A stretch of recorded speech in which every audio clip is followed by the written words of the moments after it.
Independent economist Andy Xie, who's spent some time with the World Bank as well. We're going to start with China, of course. That's your your favourite subject. Let's talk about how bad the slowdown really is. And I think you put it all down to overinvestment. Yeah, I think that basically it's a continuing story. China overinvested.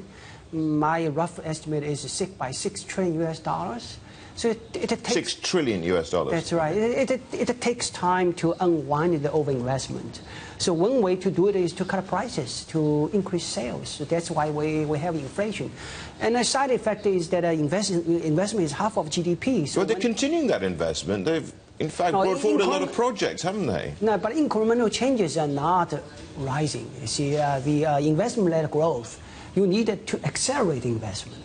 And you look at railroads or highways or power grid and so forth, the incremental changes are not increasing. So that means that investment is not rising much. How much is the deflationary cycle that we're going through now? At least in PPI, we have deflation, we have disinflation with CPI. How much further is this going to continue, and how hamstrung is the central bank? Last time China had a deflation was between 1998 to 2003, roughly 6 years.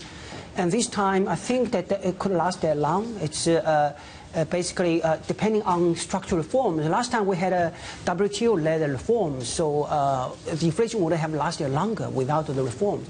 So it will be years, but we need structural reforms to take us out of this deflation. And where do the outflows, the tens and hundreds of billions of dollars that we saw in the fourth quarter and the full year last year, some $300 billion in non-FDI outflows, and on top of that, because of that, we're seeing a depreciating yuan?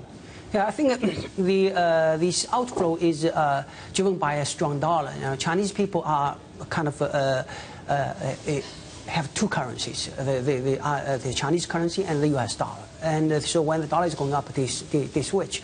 And that's hampering the central bank's effort to ease the monetary policy, which I don't think is a big deal. Basically, monetary easing will merely prolong deflation, will not solve deflation, because the money flow in China always goes to businesses or to go to governments, and they either keep business alive or invest more. Yeah.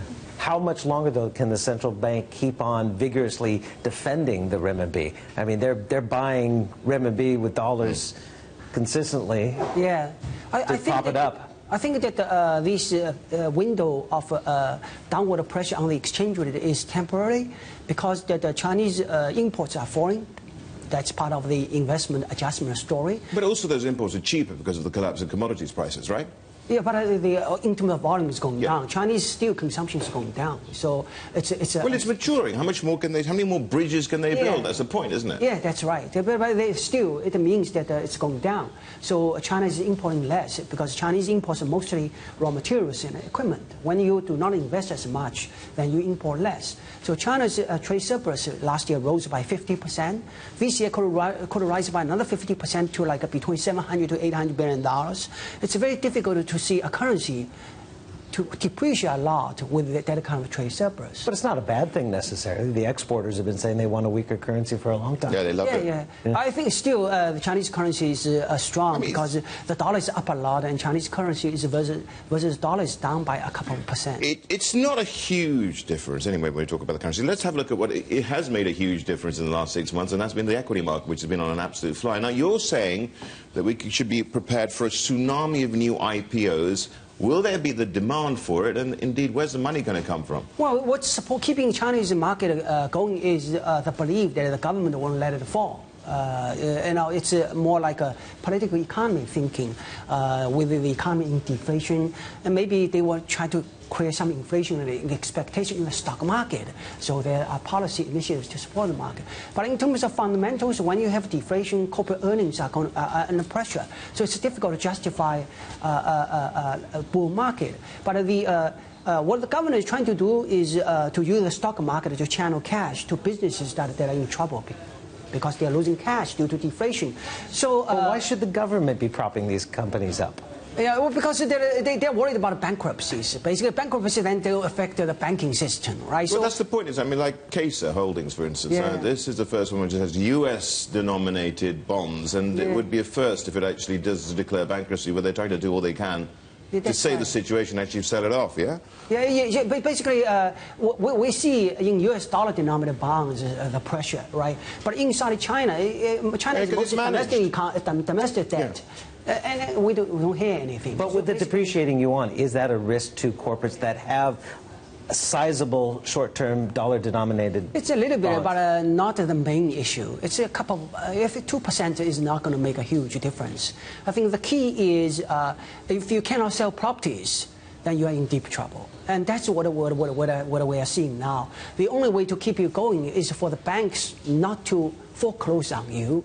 But foreign creditors don't do that. So this is why we are seeing these kind of pressure building offshore. But eventually, I think the domestic financial system will bail most of those guys out. Okay, That's the old story. And just on a final point, let's just look at the big picture here. You're describing the situation in 2015 as one which we've got bursting commodities and a rising dollar, very similar to what we saw in 1998, but there are big dissimilarities, are there not? Yeah, basically, we after 1998, all the Asian countries have built up huge foreign exchange reserves, and they are all in surplus position.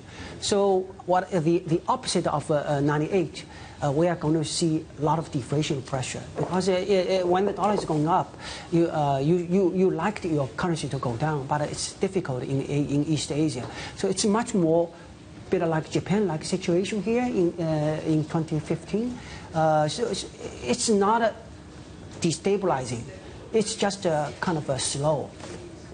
Andy, thank you so much for that. Great to see you. Andy Xie, the independent economist, and of course Steve joining us there, asking the difficult